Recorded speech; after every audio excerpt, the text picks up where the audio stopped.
வடலூர் சத்தியநாராயண சபையில் தைப்பூச ஜோதி தரிசன விழா தொடங்கியது. இது குறித்த விவரங்களுடன் செய்தியாளர் பிரேம் இணைந்திருக்கிறார். பிரேம், விவரங்களை பதிவு செய்யலாம். வடலூர் சத்தியநாராயண சபையின் ஜோதி தரிசனம் என்பது 155வது ஜோதி தரிசனம் வெகு விமர்சையாக இன்று காலை 6 மணிக்கு துவங்கி இருக்கிறது.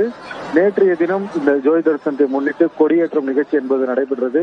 அதாவது வடலூர் வள்ளலார் அவர்கள் வாடிய பெயரை கண்டபோதெல்லாம் வாடினேன் என்று பாடல் பாடியவர்.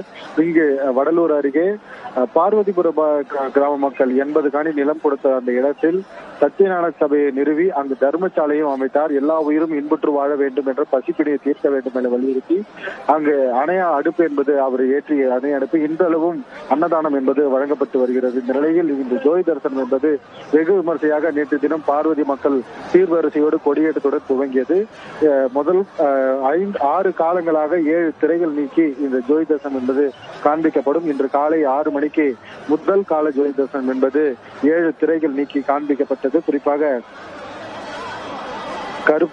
கருப்பு, நீலம், பச்சை, சிவப்பு, பொன்மை, வெண்மை, கலப்பு என 7 திரைகள் நீக்கி இந்த ஜோதி தரிசனம் என்பது காண்பிக்கப்பட்டது.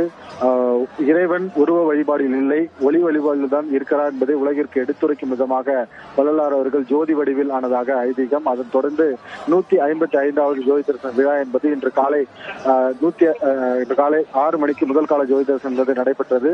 வெளிநாடுகளிலிருந்தும் வெளி மாநிலத்திலிருந்தும் தமிழ்நாட்டின் பல்வேறு மாவட்டங்களில் இருந்தும் லட்சக்கணக்கான பக்தர்கள் இங்கு குவிந்தம் இருக்கிறார்கள். அதற்கான பாதுகாப்பு ஏற்பாடுகள் என்பது சுமார் 1800 போலீசார் என்பது பாதுகாப்பு பணியில் ஈடுபட்டு வருகிறார்கள். 350 கேமராக்கள், சிசிடிவி கேமராக்கள் மற்றும் குற்றத்தடுப்புகளையும் தற்போது ஏற்பாடுகள் செய்யப்பட்டிருக்கிறது. தொடர்ச்சியாக இன்று ஒரு நாள் முழுவதும் மாவட்டம் முழுவதும் மது கடைகளையும் மற்றும் மாமிச கடைகளையும் மூடவும் மாவட்ட ஆட்சியர் உத்தரவு பிறப்பித்திருக்கிறார். தொடர்ச்சியாக இங்கு ஏராளமானவர்களுக்கு அன்னதானமும் தற்போது வழங்கப்பட்டு வருகிறது. விவரங்களுக்கு நன்றி பிரேம்.